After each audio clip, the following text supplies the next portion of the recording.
Здравейте и добре дошли в канала Книги по психология за всеки ден. В него ви представяме най-важните акценти от интересни книги, които могат да ни помогнат в ежедневието, да бъдем по-осъзнати, да намерим път за решаване на проблемите и да опознаем себе си. Те са на различна тематика и се фокусират върху личностното израстване, родителството и себепознанието. Ще сме благодарни, ако споделяте в коментари своите впечатления от чутото и видяното в канала, както и да посочите какви искате да бъдат следващите любопитни за вас четива. Ще се радваме, ако ви харесват видеята, да прочетете и книгите. А сега приятно гледане и до нови срещи! Днес ще ви представим видео, разказващо за книгата на двама американски автори, Сюзан Форвард и Крейг Бък, "Отровните родители". Една книга, разкриваща невидимото наследство на разрушителното семейство и как то оставя травматичен отпечатък в поколенията.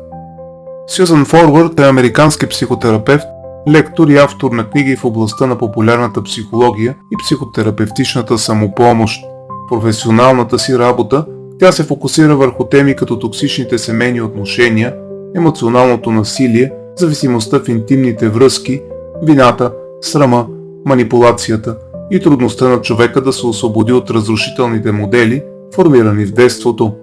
В книгите си Форвард съчетава клиничен опит, достъпен език и практически насочени техники, чрез които читателят може да разпознае травматичните последици от отношенията с контролиращи, насилващи, емоционално незрели или зависими родители.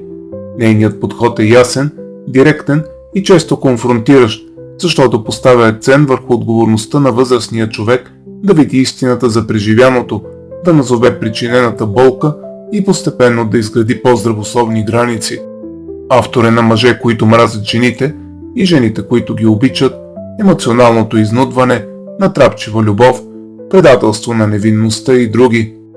Крейг Бък е американски писател, сценарист, телевизионен продуцент и съавтор на книги в областта на популярната психология и човешкото поведение. Той участва в създаването на текстове, които превеждат сложни психологически теми на ясен, достъпен и въздействащ език, насочен към широката публика. Като съавтор на Сюзан Форвард, Бък допринася за литературното изграждане и комуникативната сила на книгите. Неговият принос е особено важен в начина, по който клиничните наблюдения и терапевтичните идеи са организирани в четим, последователен и практически полезен текст. Крейг Бък е съавтор още на Предателство на невинността и Демоните на парите. Емоционалните рани от детството не изчезват сами. Те порастват заедно с човека. Детето често предпочита да обвини себе си, вместо да приеме, че родителят му го е наранил. Разбирането защо родителите са постъпвали така не означава, че поведението им е оправдано. Истинското възстановяване започва, когато човек върне вината там, където й е мястото. Не е необходимо да простиш, за да се освободиш. Необходимо е да признаеш истината. Свободата идва, когато престанеш да живееш според страха, вината и очакванията на родителите. Сърцето на всеки малтретиран в миналото възрастен, дори и преуспял, живее безпомощното и оплашеното дете. Скръбта има край. За да утихне, нужно е време, но процесът не е безкраен. Прехвърлянето на отговорността върху нашите родители не ви дава право за извинения за самоунищожително поведение. Какво се случва, когато хората, които трябва да ни защитават, се превръщат в източник на страх, вина и болка? Защо толкова много възрастни продължават да търсят одобрението на родителите, които са ги наранявали? Как токсичното детство се превръща във вътрешен критик, страх от близост, гняв, самосаботаж и чувство за недостъпност? Къде свършва родителската грижа и започват контролът, манипулацията и емоционалната зависимост? Как човек може да прекъсне омагьосания кръг и да не предаде същата болка на следващото поколение? Отровните родители на Сюзан Форвард и Крейг Бък е книга за невидимото наследство на разрушителното семейство. Тя проследява как обидите, контролът, пренебрежението, зависимостите и насилието оставят следи, които продължават да действат дори когато детето вече е възрастен човек. Авторите показват, че изцелението не започва с отричане или прибързана прошка, а с честно назоваване на истината. Книгата дава път към освобождаване от вината, изграждане на лични граници и поемане на отговорност за собствен живот, който вече не се управлява от страха и болката от миналото. Кои са отровните родители?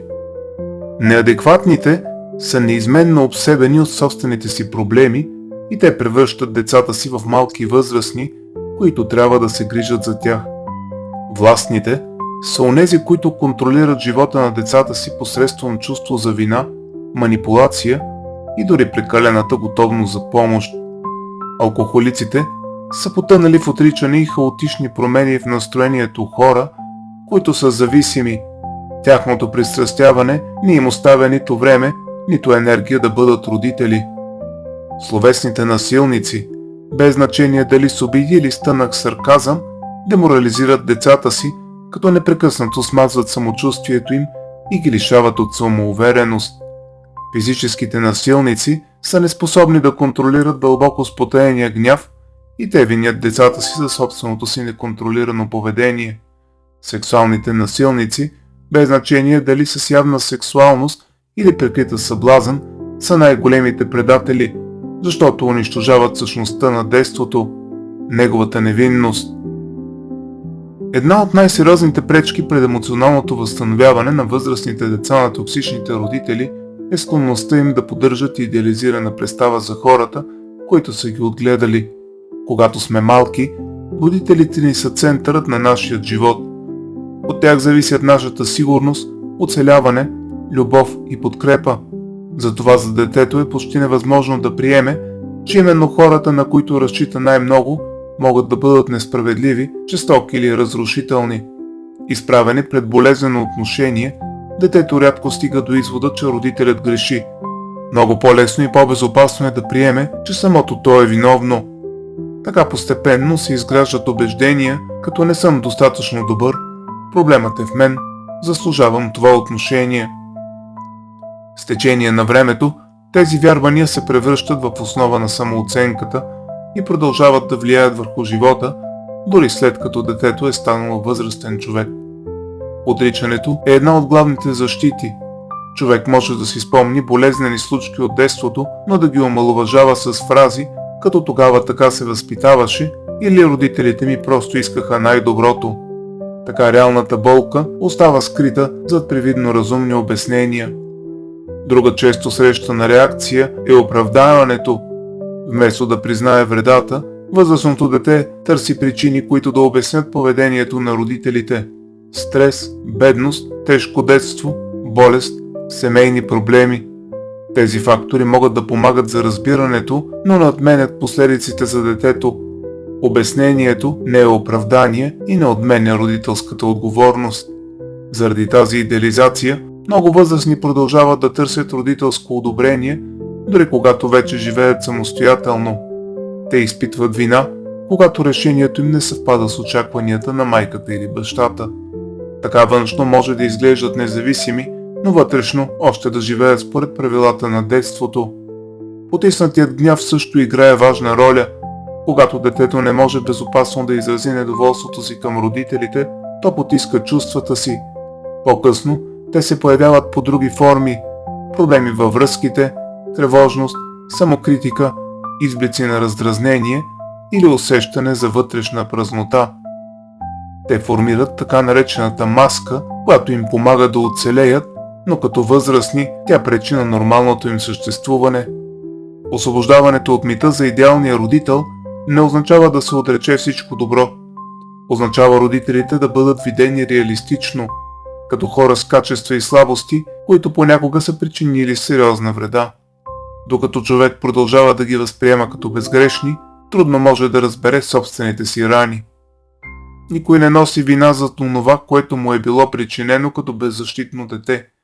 Отговорността започва по-късно, когато човек избере да погледне честно към миналото, да разпознае влиянието му и да прекъсне моделите, които още управляват живота му. Няма човек без травми в детството, както няма идеални родители. Въпросът е, къде е нашата лична отговорност и какво правим с нея. Словесното насилие е една от най-подценяваните форми на родителска токсичност. То не оставя видими белези, но може да нанесе дълбоки рани върху самочувствието, идентичността и начина, по който човек възприема себе си. В много семейства критиката се представя като възпитателен модел. Детето чува, че не е достатъчно умно, способно, красиво, дисциплинирано или добро. Вместо да получава подкрепа, то е поставено под постоянна оценка. С времето престава да чува тези думи като чуждо мнение и започва да ги приема като истина за себе си. В психологията е характерно понятието интернализация или създаване на вътрешен родител. Този вътрешен родител с времето става толкова критичен, колкото са били и истинските родители. Особено разрушителни са сравненията. Когато детето постоянно бива противопоставено на братя, сестри, съученици или съседи, то научава, че любовта трябва да бъде заслужена чрез постижения, че не е безусловна. Никога не е достатъчно добро, защото винаги има някой, който се справя по-добре. Сарказмът е друга форма на словесна агресия. Родителят може да унижава детето под прикритието на шега. Ако то се почувства наранено, му се казва, че е прекалено чувствително или няма чувство за хумор. Така детето започва да се съмнява не само в стойността си, но и в собствените си чувства. И тук искам да припомня трите основни, характерни потребности на човека: да бъде видян, да бъде чут и да бъде оценен. С времето външният глас на родителя се превръща във вътрешен критик. Дори когато родителят вече не присъства, човекът продължава да си повтаря същите обвинения: не си достатъчно добър, ще се провалиш, нямаш право на грешка. Този вътрешен глас може да управлява решенията, връзките и професионалния живот. При някои хора словесното насилие води до перфекционизъм. Те вярват, че ако станат безупречни, най-накрая ще заслужат признание. Но съвършенството е невъзможно и затова всяко постижение бързо се обезценява от ново изискване. При други хора ефектът е обратен. Отказ от амбиция. След години на критика, те започват да вярват, че усилията са безмислени. Това не е мързел, а страх от повторно унижение и провал. Словесното насилие влияе върху бъдещите отношения. Някои хора избират партньори, които ги критикуват по познат начин, други избягват близост, защото очакват, че близкият човек непременно ще ги нарани.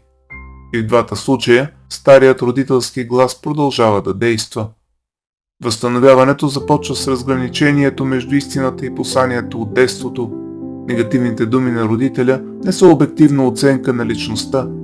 Те са отражение на проблемите, страховете и ограниченията на родителската двойка.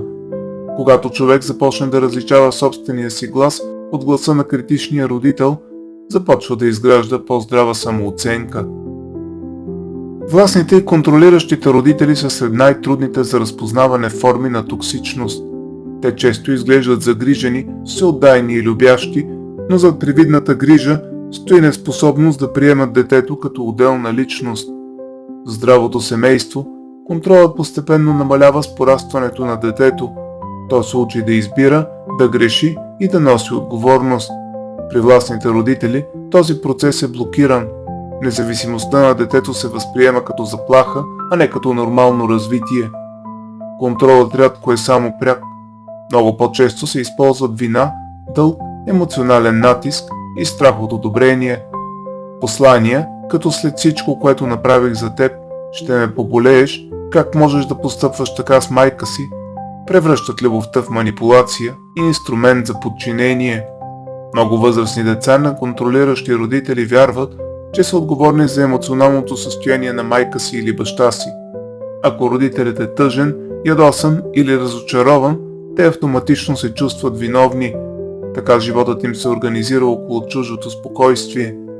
Контролът често засяга най-важните решения: професия, партньор, местоживеене, брак, деца, пари. Човек може да вярва, че решава сам, но вътрешно да измерва всяка една стъпка при реакцията на родителите. Един от резултатите е замъглено чувство за идентичност. Възрастното дете трудно отговаря на въпроси като какво искам аз или какво е правилно за мен. Години наред се е съобразявало с очакванията на другите и постепенно е загубило връзка със собствените си желания. Свръхгрижовният родител е особено подвеждащ модел. Той помага, съветва, плаща, намесва се и спасява, но често изпраща скрито послание «Не можеш без мен». Помощта се превръща в средство за поддържане на зависимост. Този модел може да се повтори и в други отношения. Хората, израснали с контрол, често търпят властни партньори, доминиращи приятели или авторитарни работодатели. Познатата динамика изглежда нормална, дори когато е болезнена. Освобождаването не означава задължително прекъсване на отношенията.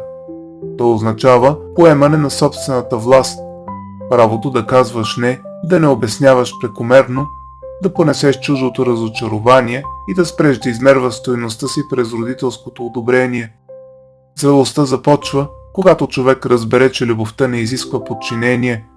Може да уважава родителите си, без да им дава право да управляват живота му. И това е ключова стъпка към емоционалната независимост и към истинското отделяне. Защото физическото отделяне от родителското семейство съвсем не означава емоционално и мнозина остават привързани към него до края на живота си. Алкохолизмът е фактор, който разрушава не само човека, който пие, а и цялата семейна система. Детето расте в среда на непредсказуемост, страх и емоционална несигурност. Един ден родителят може да е добър и внимателен, а на следващия агресивен, отсъстващ или напълно недостъпен. Подобни семейства често има негласно правило да не се говори за проблема. Всички виждат какво се случва, но никой не го назовава. Детето се научава да не вярва на собствените си възприятия. Вижда едно, а чува друго.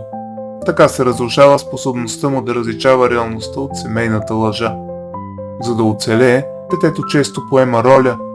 Героят се стреми към отлични оценки, успехи и безупречно поведение, сякаш може да компенсира хаоса у дома. За тази зрялост стои страх, че ако се провали, семейството ще се разпадне. Изкупителната жертва привлича вниманието с проблемно поведение. Семейството започва да се занимава с него и така алкохолизмът остава на заден план. Детето изглежда проблемът, но всъщност симптомът сочи към цялата семейна система. И за опитното око се вижда, че той е просто предвестник, глашатай на разрушеното семейство. Невидимото дете се старае да не създава трудности, то се отдръпва, мълчи, не иска внимание и не изразява нуждите си. По-късно може да има трудности да изгражда близост, да вярва, че заслужава грижа и да се грижи за себе си. Семейният чуд използва хумор, за да намали напрежението. Отвън детето може да изглежда весело и безгрижно, но вътрешно често е тревожно, самотно и несигурно. Общото между тези роли е, че детето не може просто да бъде дете. Той изпълнява функция, нужна за оцеляването на семейната система и в крайна сметка за собственото си оцеляване. Ролята му помага да преживее детството, но по-късно тази роля се превръща в затвор. Много възрастни деца на алкохолици развиват свръхотговорност. Те се опитват да решават чужди проблеми, трудно искат помощ и се чувстват виновни, ако не контролират всичко. Често привличат хора, които имат нужда от спасяване. Друг тежък резултат е недоверието. Ако обещанията в детството постоянно са били нарушавани, като възрастен човек трудно вярва, че някой ще бъде надежден. Това влияе на любовта, приятелствата и работата. Много често, когато заведете едно дете на психолог, психологът обикновенно иска да работи с родителите, а не с самото дете. И това не е случайно.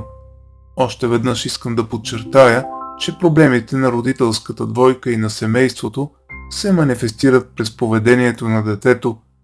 Така че, ако вашето дете има проблеми, добре е да се запитате какво е вашето отношение и каква е вашата роля в тези проблеми. Възстановяването на детето започва с признаване на истината. То не е причината за зависимостта и не може да спаси алкохолика. Отговорността за пиенето принадлежи на възрастния. Когато тази вина бъде върната там, където е мястото, човек започва да освобождава енергията си за собствения живот.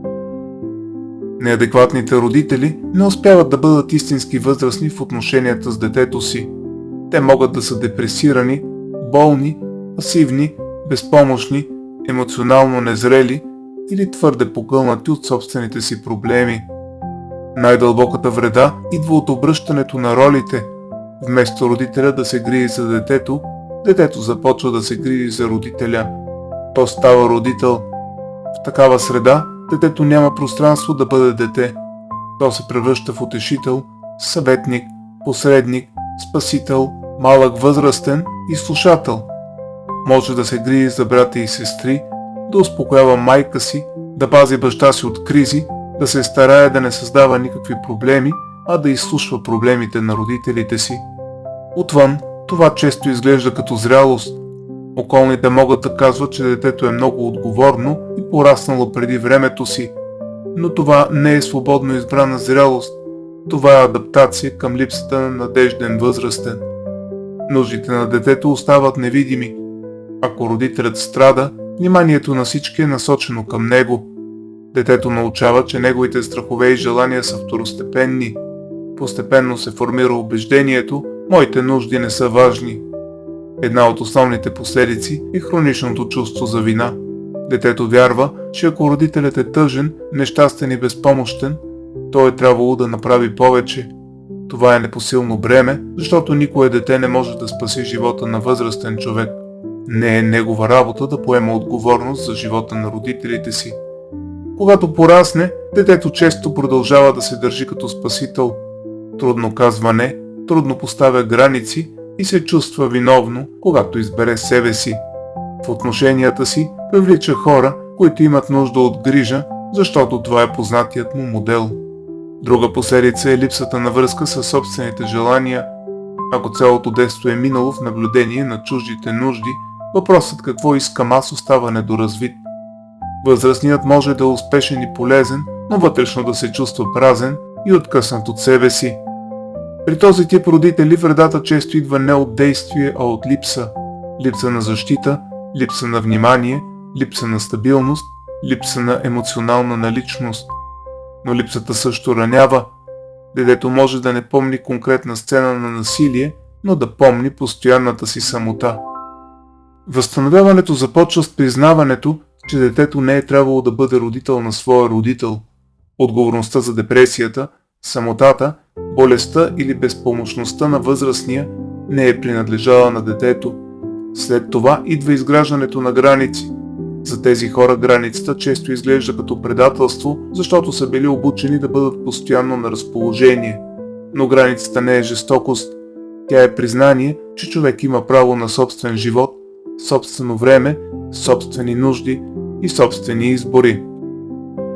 Физическото насилие често се оправдава като дисциплина, строгост или възпитание.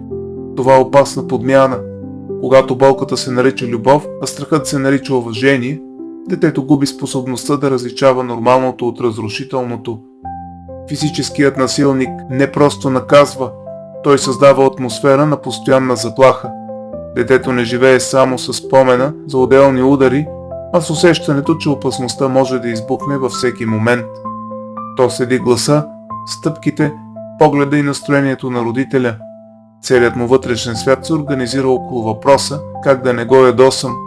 Домът, който би трябвало да бъде място за защита, се превръща в място на страх. Това разрушава базовото доверие към света. Ако човекът, който трябва да пази детето, е същият, от когото детето се страхува, психиката попада в капан. Непредсказуемостта е особено разрушителна. Наказанието рядко е логично или пропорционално. Детето не знае какво точно е направило и не разбира правилата. Дори когато всичко е спокойно, то чака следващия изблик. Насилието става още по-объркващо, когато се редува с моменти на нежност. Детето се вкопчва в редките добри моменти и си казва, че може би родителят все пак го обича, а проблемът е в него. Така надеждата се превръща в капан. Една от най-тежките последици е свързването на любовта със страха. По-късно човек може да приеме унижение, контрол или агресия като част от близостта. Или обратното, да избягва близостта, защото за него тя означава опасност. Физическите насилници често прехвърлят вината върху детето. Те казват, че то ги е провокирало, изкарало извън нерви или си е заслужило боя. Така най-беззащитният човек в семейството започва да носи отговорност за гнева на възрастния. Много насилници сами имат травми, гняв, зависимости или дълбоко емоционални дефицити. Това може да обясни механизма, но не го оправдава. Причината за насилието не премахва вредата и не освобождава родителя от отговорност. Детето често е принудено да пази семейната фасада. Навън всички трябва да изглеждат нормални, уважавани и добри. Истината остава заключена вътре. Така детето не само страда, но и мълчи за страданието си. Физическите рани могат да изчезнат по-бързо от психологическите. Страхът, срамът, телесната напрегнатост, трудността с доверието и вътрешната несигурност могат да останат години наред или до края на живота. Насилието може да се предава между поколенията. Човек, който е бил бит като дете, може по-късно сам да стане агресивен, ако не осъзнае и не преработи болката си. Някога жертва, сега той ще иска да се идентифицира с насилника и затова сам ще стане насилник. Прекъсването на цикъла изисква честност. Не, и мен са ме били, но съм добре. А какво ми е причинило това и как да не го предам нататък? Възстановяването започва с ясно назоваване. Физическото насилие е насилие, дори когато е било наричано дисциплина. Детето не е било виновно за гнева на родителя. Безопасността е основно право на детето, а не награда за послушание. В крайна сметка, детето не е дошло на този свят по свой избор и отговорността остава изцяло на родителите му. Сексуалното насилие в семейството е една от най-дълбоките форми на родителска токсичност, защото разрушава основата на връзката между дете и възрастен, доверието. Родителят или близкият възрастен трябва да бъде защитник, но когато той злоупотреби с доверието на детето, вредата засяга цялата му представа за себе си, за хората и за света. Най-тежкото е, че детето е зависимо от човека, който го наранява. То няма зрелостта, свободата или силата да разбере напълно случващото се и да се защити. Домът се превръща от място на безопасност в място на тайна, страх и вътрешна тревога. Един от най-разрушителните механизми е прехвърлянето на вината върху жертвата. Детето може да започне да вярва, че е направило нещо погрешно, че е провокирало насилието или че трябва да се срамува от себе си. И това е тежка психологическа заблуда. Вината никога не принадлежи на детето, а на възрастния, който злоупотребява с властта си. Срамът е една от най-дълготрайните последици. Той кара човека да вярва не просто, че е преживял нещо лошо, а че самият той е лош, повреден или недостоен за любов. Така срамът, който трябва да принадлежи на насилника, остава в психиката на жертвата. Семейното мълчание задълбочава травмата. В много семейства истината се прикрива, омаловажава или отрича. Ако други възрастни подозират, но не защитят детето, това става второ предателство. Първото идва от насилника, второто от хората, които са можели да помогнат, но са предпочели да запазят фасадата. Особено болезнен е конфликта между нуждата от любов и преживеното предателство. Детето може едновременно да се страхува от родителя и да копнее за неговото приемане. В зрелия живот това може да се превърне в болезнено търсене на признание, извинение или обич от хора, които са го наранили. Последиците могат да засегнат почти всички области на живота – доверие, близост, граници, самооценка, отношение към тялото, избор на партньори. Близостта може да се усеща като опасност, а отказът като вина.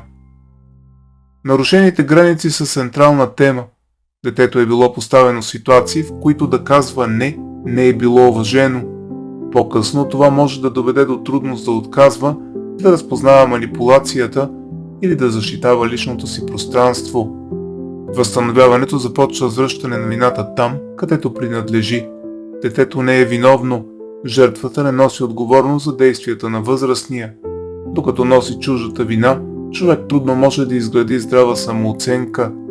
Не е достатъчно преживяното да бъде забравено, тъкмо обратното, защото потиснатата травма продължава да се проявява чрез страхове, самосаботаж, трудности във връзките и вътрешна празнота. Истинската промяна започва, когато истината бъде назована и човек престане да пази семейната тайна за сметка на достоинството си. Изцелението включва и скръб. за безопасното детство, което не е било дадено, за защитата, която е липсвала, за доверието, което е било разрушено. Тази скръб е тежка, но освобождаваща. Сексуалното насилие не определя стойността на човека. То е нещо, което му е било причинено, а не нещо, което описва неговата същност. Възстановяването означава да бъдат върнати достоинството, правото на граници, правото на доверие и правото на живот извън травмата. Семейството е система, мрежа от роли, правила, очаквания, страхове, лоялност и неизказани убеждения. Поведението на един член влияе върху всички останали, а промяната на един човек застрашава равновесието на цялата структура. Детето приема семейната система за нормална, защото няма с какво да я сравни. Там научава какво е любов, власт, вина, близост, страх и принадлежност. Ако системата е токсична, детето усвоява изкривени представи, че любовта изисква подчинение, че истината е опасна, че чувствата са слабост или че семейната фасада е по-важна от личното достоинство. Токсичността рядко започва само с едно поколение. Родителите също са били деца на своите родители. Те често възпроизвеждат наследените модели като мълчание, контрол, насилие, срам, зависимост, страх от различие. Това не ги оправдава, но помага да се разбере защо разрушителните модели се повтарят. В основата на системата стоят убежденията. В здравите семейства те позволяват различие и развитие. В токсичните семейства убежденията пазят властта на родителите. Детето трябва да слуша, да не разочарова, да не пита, да не говори пред външни хора и да не поставя под съмнение авторитета. От убежденията произлизат правилата: не ядосвай баща си, не разстройвай майка си, не говори за проблемите, не бъди различен, не пораствай, не напускай. Част от тях са изречени, но най-силните често са невидими. Сляпото подчинение поддържа токсичната система. Детето се подчинява, защото неподчинението изглежда като опасност за загуба на любов, за наказание, отхвърляне или вина. Като възрастен, детето може вече да разбира, че правилата са вредни, но емоционално още да се чувства длъжно да ги следва.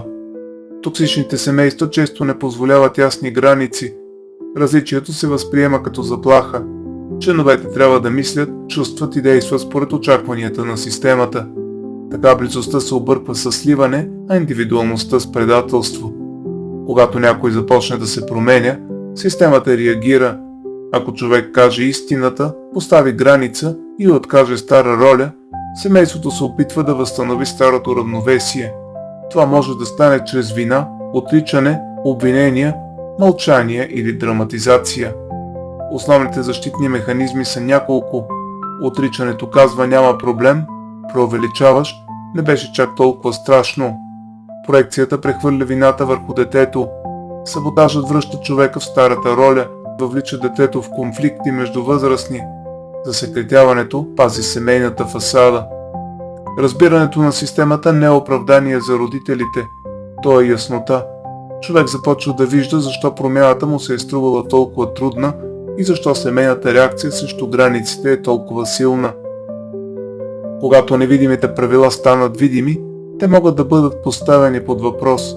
Истинската свобода идва, когато човек започне да действа по нов начин, да казва истината, да отказва старата роля, да поставя граници и да избира собствен живот, дори когато системата се опитва да го върне обратно. Идеята, че прошката е задължителна за изцелението, е широко разпространена, но често вредна за възрастните деца на токсични родители. Много хора са научени, че ако не простят, ще останат озлобени, незрели или духовно непълноценни. Авторите поставят една друга основа. Прошката може да бъде личен избор, но не трябва да бъде условие за възстановяване. Натискът да се прости често идва твърде рано. Човекът още не е назовал какво му е било причинено, още не е преживял гнева и скръбта си, но вече чува, че трябва да прости и да продължи. Така прошката става нова форма на мълчание. Истинското възстановяване започва не с прошка, а с признаване на реалността. Човек трябва първо да види какво се е случило, как го е наранило и как още влияе върху живота му. Ако тази стъпка бъде прескочена, прошката може да се превърне в отричане. Преждевременната прошка е особено вредна, когато родителите продължават да отричат вредата. Ако те не поемат отговорност, а детето е притиснато да прости, токсичният модел се затвърждава. Родителят е пощаден, а детето отново носи товара. Много хора се страхуват от гнева си. Те са научени, че доброто дете не се ядосва на родителите си, но гневът може да бъде здравословен сигнал за нарушена справедливост. Той казва: това не беше редно, аз не заслужавах това. Проблемът не е гневът, а потиснатият гняв. Когато не бъде признат, той се превръща в тревожност, депресия, телесно напрежение, самокритика или разрушителни отношения. Човек може да твърди, че е простил, но тялото и поведението му да показват обратното. Прошката има две страни. Едната е отказът от отмъщение и това може да бъде освобождаващо, а другата е освобождаването на виновника от отговорност. Това може да бъде опасно, ако отново поставя товара върху детето. Възстановяването изисква вината да бъде върната там, където принадлежи. Детето е било карано да вярва, че е виновно, трудно, неблагодарно или прекалено чувствително. Лечението започва, когато тази вина бъде свалена от него. Прошката може да се използва и като начин да се избегне скръбта, но човек трябва да скърби не само за конкретните случки, а и за онова, което не е получил: защита, сигурност, нежност, уважение, право на глас, спокойно детство, любов. Отказът от задължителната прошка не означава омраза, означава честност. Понякога здравословната позиция не е прощавам ти, а виждам какво направи, отказвам да нося твоята вина и повече няма да позволя това да упражнява влияние върху живота ми. Прошката не е единствения път към мир. Мир може да дойде чрез яснота, граници и отделяне от родителския контрол. Човек може да бъде освободен, без да оправдава родителите си. При починали родители въпросът също е важен. Смъртта не променя миналото. Психологическата власт на родителя може да продължи, докато човек не признае истината и не върне отговорността там, където принадлежи. Най-важният извод е, че изцелението не се измерва с това дали човек е простил. То се измерва с това дали е престанал да носи чуждата вина, дали е признал болката си, дали е преживял гнева и скръбта си, дали е изградил граници и дали вече не позволява миналото да управлява настоящето му. Една от най-болезнените последици от токсичното родителство е усещането, че човек е възрастен само външно. Може да има работа, семейство, собствен дом и видима независимост, но при контакт с родителите си отново да се чувства малък, виновен, уплашен или длъжен да се подчини. Нуждата от родителско одобрение е естествена в детството. Проблемът възниква, когато тя остане непроменена и в зрелия живот. Тогава човек започва да взема решения не според собствените си ценности, а според въпроса как ще реагират родителите ми. Емоционалното обвързване само по себе си не е лошо. В здравите семейства има близост и принадлежност, но при токсичните родители връзката не подкрепя развитието, а задържа човека в зависимост. Има две основни форми на тази зависимост. Първата е подчинението. Човек отстъпва, премълчава, отменя свои планове и се старае да не разочарова родителите си. Външно изглежда добър и грижовен, но вътрешно често натрупва гняв. Втората форма е агресивното обвързване. Човек се кара, обвинява, отдалечава се и твърди, че не го интересуват родителите му, но те продължават да управляват емоциите му. Ако една родителска дума може да го разстрои за дни, то той още не е свободен. Истинската независимост не означава само да не живее с родителите си. Тя означава да имаш право на собствени мисли, чувства и решения, без всяка стъпка да се измерва през тяхната реакция.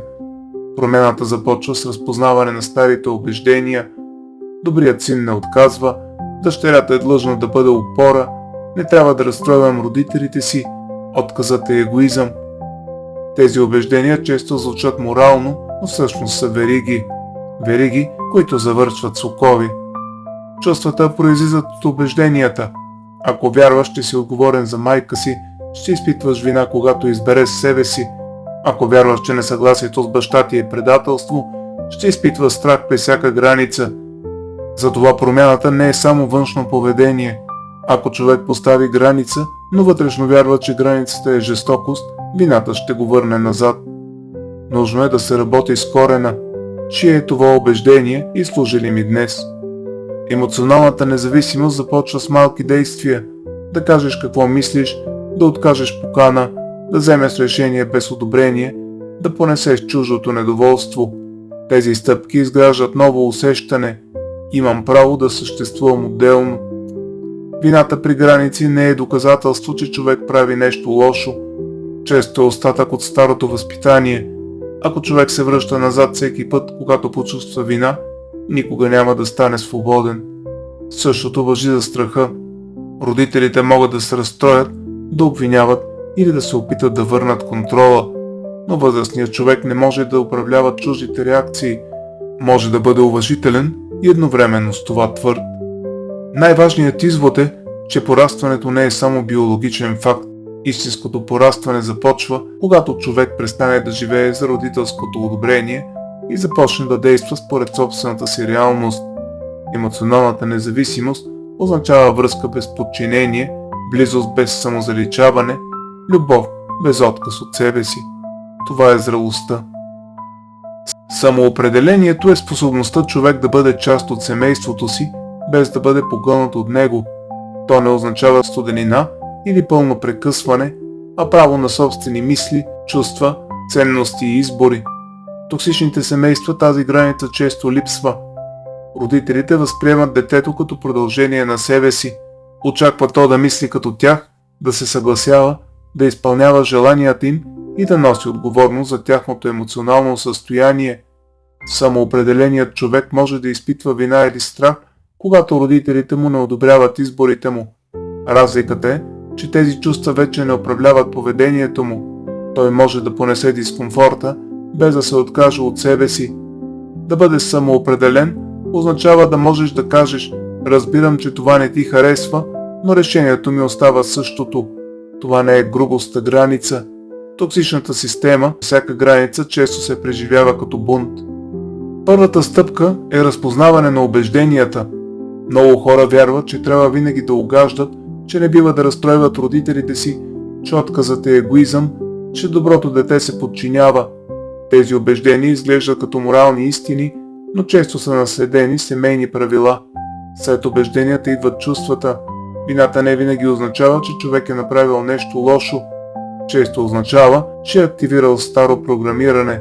Ако види вината като остатък от токсичното възпитание, може да я понесе без да й се подчини. След чувствата идва поведението. Човек започва да говори по-ясно, да отказва без прекомерни обяснения, да не се оправдава за всяко решение и да не се хвърля автоматично да успокоява родителите си. Една от важните техники е отказът от отбранителност. Токсичният родител често провокира оправдания, обвинява, критикува, драматизира. Колкото повече човек се защитава, толкова повече влиза вътре в старата игра. Неотбранителният отговор прекъсва цикъла. Разбирам, че не ти харесва, имаш право на мнение, ще помисля, или нека говорим по-късно, не означават съгласие. Те означават отказ от въвличане в спор. Самоопределението не е агресивност. Да си отделна личност не означава да наказваш, крещиш или отмъщаваш. Това пак би било зависимост. Истинското самоопределение е спокойно. Знам кой съм и мога да понеса, че ти не си съгласен. Важен е балансът между грижа за себе си и грижа за другите. Може да вземеш предвид чувствата на близките си, без да им се подчиняваш. Може да обичаш родителите си, без да се жертваш. Напредъкът се вижда, когато човек може да издържи родителското неодобрение. Не е нужно да му е приятно. Нужно е да не се върне автоматично в старата роля на спасител, виновен или послушно дете. Самоопределението включва и правото да се съгласиш. Не е нужно винаги да си против родителите си, за да си свободен. Важното е избора да бъде твой, а не резултат от страх. Най-важният извод е, че емоционалната свобода не означава да изгубиш семейството си, означава да спреш да губиш себе си в него.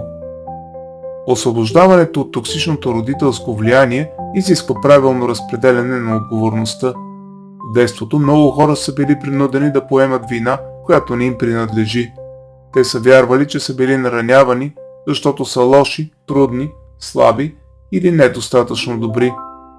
Детето не е отговорно за поведението на родителите си. Отговорността за причинената вреда принадлежи на възрастните. Това разграничение е решаващо, защото докато човек вярва, че сам е предизвикал болката си, остава в стария модел на вина и самонаказание. Токсичните родители често прехвърлят вината. Физическият насилник казва, че детето го е ядосало. Словесният насилник твърди, че го критикува за добро. Контролиращият родител обвинява детето в неблагодарност. Алкохоликът го кара да се чувства отговорност за хаоса, а неадекватният родител го превръща в спасител. Да се върне отговорността на родителите не означава човек да остане безпомощна жертва. Това означава да спре да носи чужда вина. Миналото обяснява много, но не трябва да стане извинение за самоунищожителното поведение. Здравословната позиция е двойна. Не съм виновен за онова, което ми е било причинено, но съм отговорен за своето възстановяване. Ако човек приеме само първата част, може да остане в гняв. Ако прескочи първата и поема отговорност за всичко, отново ще се самообвинява. Гневът е естествен. Когато човек започне да вижда истината, гневът показва, че вътрешното му чувство за справедливост се събужда. Той не е незрялост, а енергия за промяна. Но гневът не трябва да става постоянна връзка с родителите. Ако човек живее само чрез борбата с тях, пак е зависим. Гневът трябва да доведе до граници и яснота, а не до вечна война. След гнева идва скръбта. Човек скърби не само за конкретните събития, а и за онова, което не е получил. Безопасност, признание, защита, нежност, спокойно детство. Скръбта е признание за загубата. Възстановяването изисква грижа към себе си. Децата на токсични родители често са сурови към себе си и очакват бързо да се оправят, но промяната изисква време, подкрепа и търпение. Истината е, че психотерапията е дълъг и продължителен процес. Не всеки човек е готов да го премине, но тя би могла да помогне значително човек да намери себе си и да се оттърси от гнева и от вината. Подкрепата е важна, защото токсичните семейства често са изолирали детето в мълчание. Когато човек започне да говори за преживяното, той нарушава стария закон на тайна и прикриване, а в защитената среда на психотерапията това се случва по-лесно и естествено. Големият капан е да се остане във фразата "всичко е заради тях". Родителите може да са създали раните, но възрастният трябва да реши дали ще продължи да живее само през тях. Личната отговорност връща властта. Тя казва: "Не мога да променя миналото, но мога да избера какво ще правя със себе си сега." Това е болезнено, но освобождаващо. Най-важното е да не се бърка отговорност с вина. Вината казва: "Аз съм причината", отговорността казва: "Аз имам възможност да действам". Вината парализира, отговорността дава посока. Конфронтацията е един от най-трудните етапи в освобождаването от токсичното родителско влияние. Тя не е скандал, нападение или отмъщение. Истинската конфронтация е подготвено изричане на истината. Човек застава срещу миналото си и срещу родителското поведение, което е било отричано, омаловажавано или оправдавано. Това е моментът, в който възрастното дете спира да носи семейната тайна само. Конфронтацията трябва да бъде подготвена. Ако се случи като изблик на гняв, родителите могат да насочат вниманието към това, а не към истината. Гневът е важен, но не трябва да управлява разговора. Целта не е непременно родителите да се разкаят. Това би било ценно, но не може да бъде условие за освобождаване. Ако човек чака тяхното признание, отново им дава власт над своята реалност. Истинската цел е промяна на позицията на възрастното дете. То вече не мълчи, не се оправдава и не носи чужда вина. Застава като възрастен човек, който има право да говори за болката си и да постави условия за бъдещите отношения. Конфронтацията може да бъде личен разговор или писмо. Писмото често е по-безопасно, защото позволява подреждане на мислите и избягва прекъсванията. Много хора в присъствието на родителите си автоматично се връщат в ролята на дете. Съдържанието трябва да бъде ясно. Първо се назовава какво е било причинено: обиди, контрол, пренебрежение, насилие, зависимости, манипулации, липса на защита. После се назовават чувствата: страх, срам, гняв, срамота, болка, унижение. След това се посочва как миналото е повлияло върху живота: самооценка, връзки, избори, страх от близост, нужда от одобрение, трудност с границите. Накрая се заявява какво човек иска за напред, без обиди, без натиск, без намеса, без отричане. Родителите могат да реагират с отричане, обвинения, сълзи, драматизация или мълчание, но това не обезсилва конфронтацията. Човек не трябва да се хване в капана да доказва всяка подробност. Достатъчно е да заяви: това е моят спомен и моето преживяване. Конфронтацията може да бъде освобождаваща, дори когато родителите реагират зле. Истинският резултат е вътрешен. Мълчанието е прекъснато, истината е изречена, детето в човека най-после е защитено.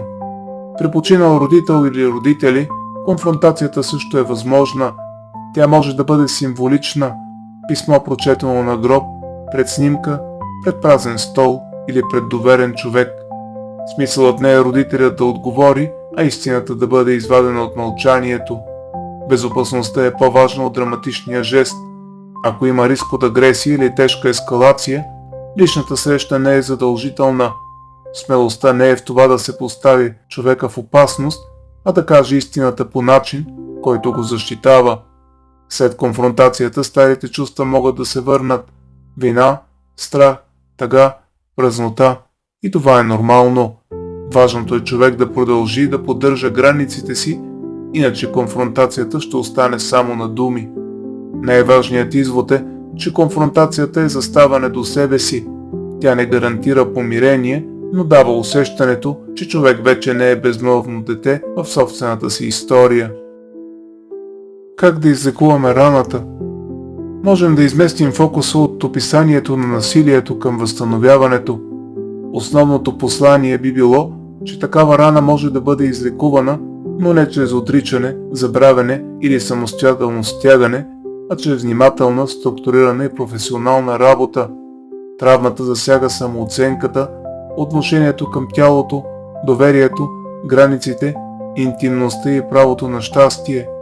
И това най-вече се отнася до травмата от кръвосмешението. Затова лечението не може да бъде повърхностно. Истинското начало е признаването, че преживяното е реално, тежко и недопустимо. Професионалната помощ е важна не само защото човекът е слаб, а защото травмата е сложна. Жертвата често е израснала с скривени представи за вина, срам, отговорност и любов. Терапията помага тази вътрешна реалност да бъде пренаредена. Много жертви функционират външно нормално, но вътрешно носят срам, вина, страх от близост, трудност да казват не, склонност да бъдат използвани или убеждение, че не заслужават любов. Това не е липса на воля, а последица от дълбокото нарушение на доверието.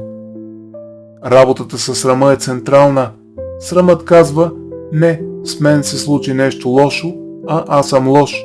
Лечението връща срама и вината там, където те принадлежат, към извършителя и към семейната система, която не е защитила детето.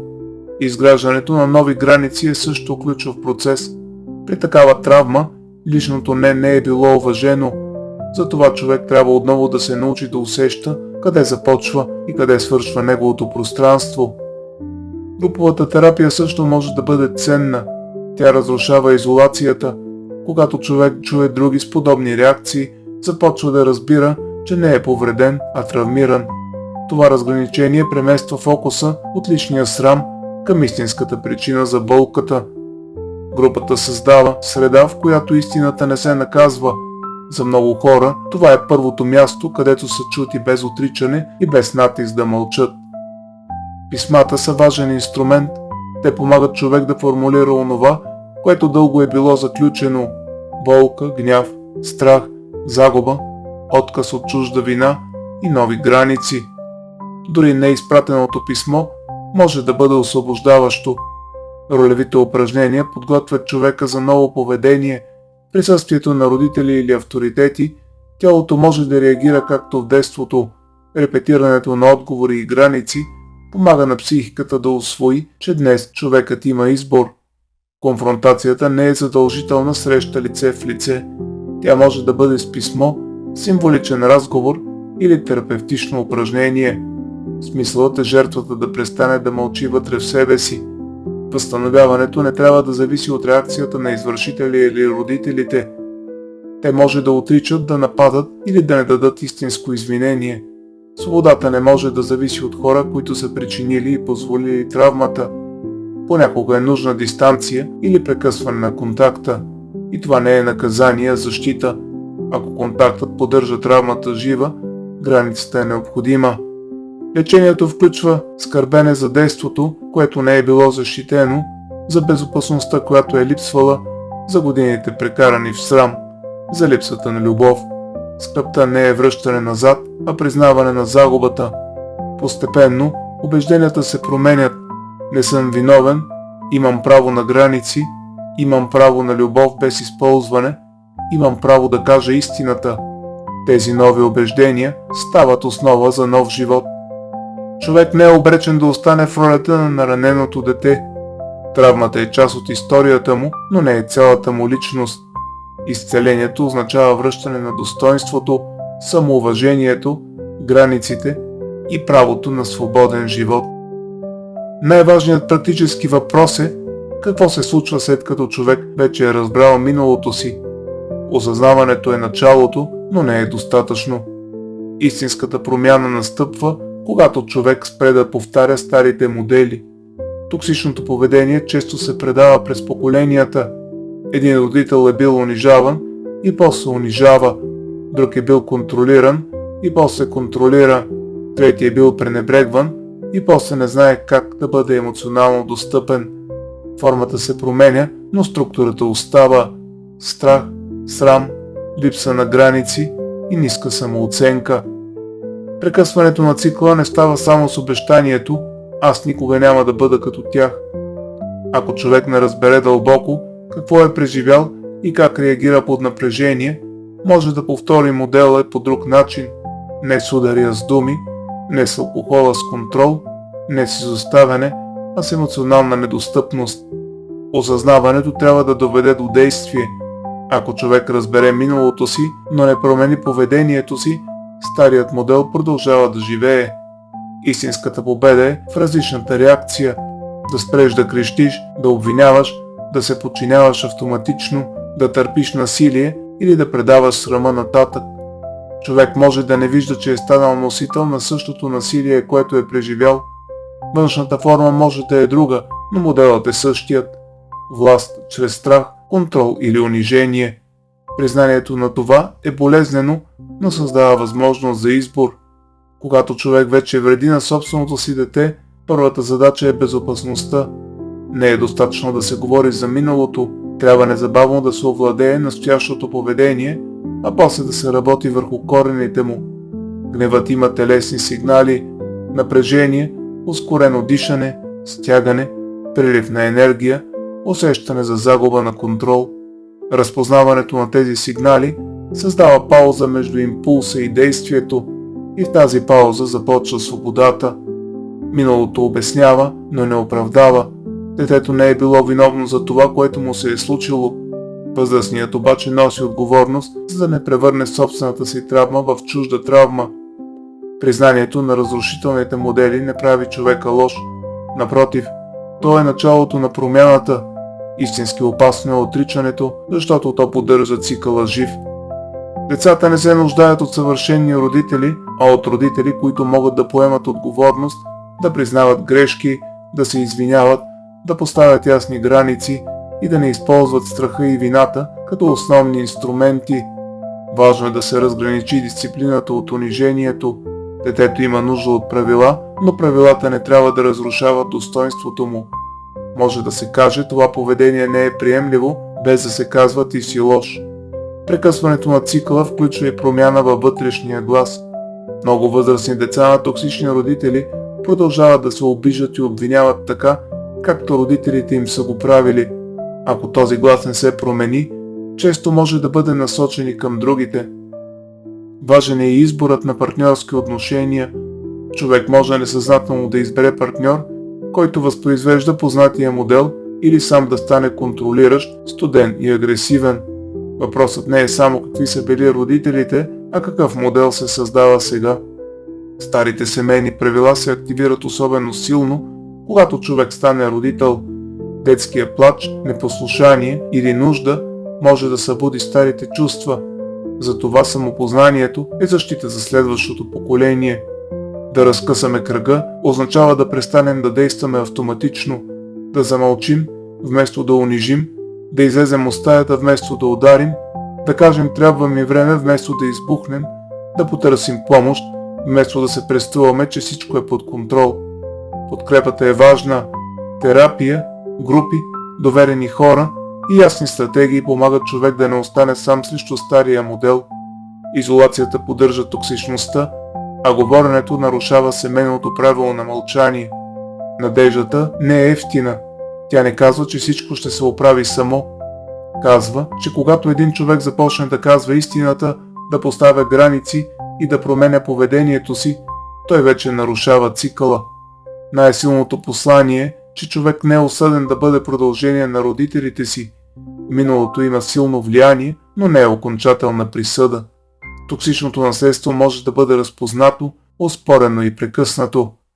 Това, което ни е причинено, не е по наша вина, но ние не трябва да го предаваме нататък.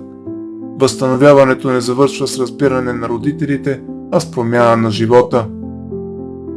Това беше краят на днешното видео, разказващо за книгата на американските автори Сюзан Форвард и Крейг Бък "Отровните родители". Надявам се, че ако видеото ви е харесало, ще прочетете и книгата. А сега, благодаря ви за вниманието и до нови срещи!